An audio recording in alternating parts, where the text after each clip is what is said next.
প্রসেনজিৎ চট্টোপাধ্যায়ের বালিগঞ্জের বাড়িতে কেন্দ্রীয় স্বরাষ্ট্রমন্ত্রী শ্যামাপ্রসাদ মুখোপাধ্যায়ের জন্মজয়ন্তীতে যোগ দিতে কলকাতায় অমিত শাহ রাজ্যে এসেই প্রথমে ইকো পার্কে গিয়ে শ্যামাপ্রসাদ মুখোপাধ্যায়ের মূর্তির কাজের সূচনা করেন তিনি। তারপর ভবানীপুরে শ্যামাপ্রসাদ মুখোপাধ্যায়ের বাড়িতে যান।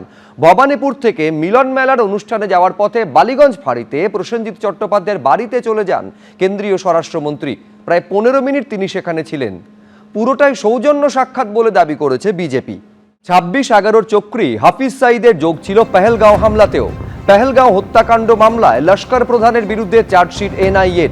ইউএপি এর বিভিন্ন ধারায় মামলা রুজু 26/11 মুম্বাই হামলার মূল ষড়যন্ত্রকারীর বিরুদ্ধে।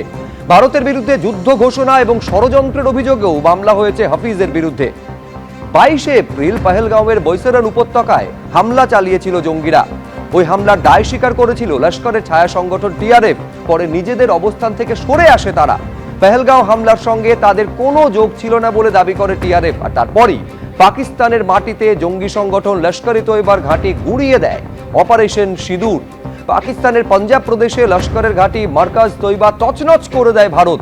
উড়িয়ে দেওয়া হয় ওসামা বিন লাদেনের আর্থিক সাহায্যে গড়ে ওঠা লস্করের বিশাল ক্যাম্প। হাফিজ সাঈদের জঙ্গি সাম্রাজ্য গুঁড়িয়ে দেয় ভারতীয় সেনাবাহিনী।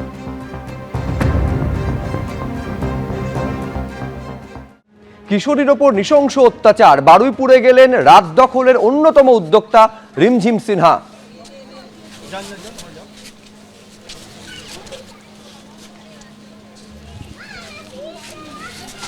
কেন সার্চ পার্টি ফর্ম করতে হয়েছে সাধারণ মানুষকে, যখন কিনা এতটা সিরিয়াস ঘটনায় পুলিশ সেখানে রাস্তায় নেমে এই সার্চ অপারেশন তৈরি করেনি?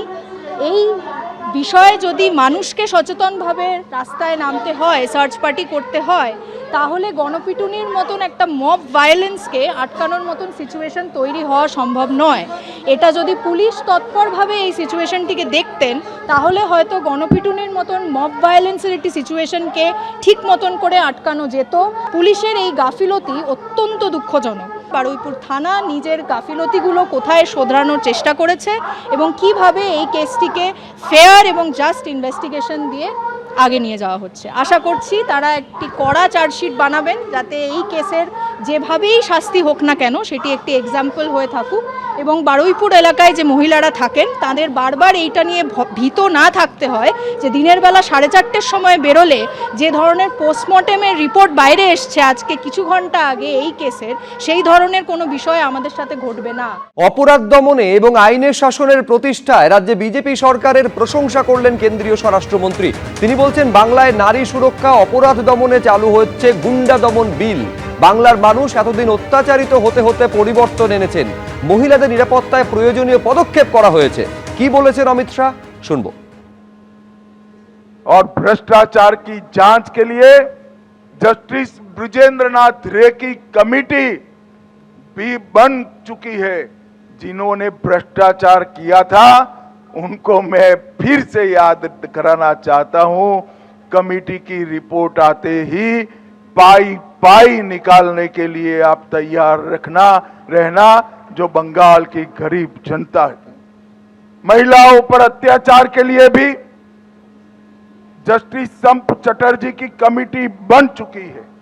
लंबित प्रोसिक्यूशन सैंक्शन जो नहीं दी थी भ्रष्टाचार के केस में, मैंने सुबह 12 बजे फोन किया था, 2:30 बजे बंगाल सरकार ने सारे केसों में प्रोसिक्यूशन का सैंक्शन दे दिया है।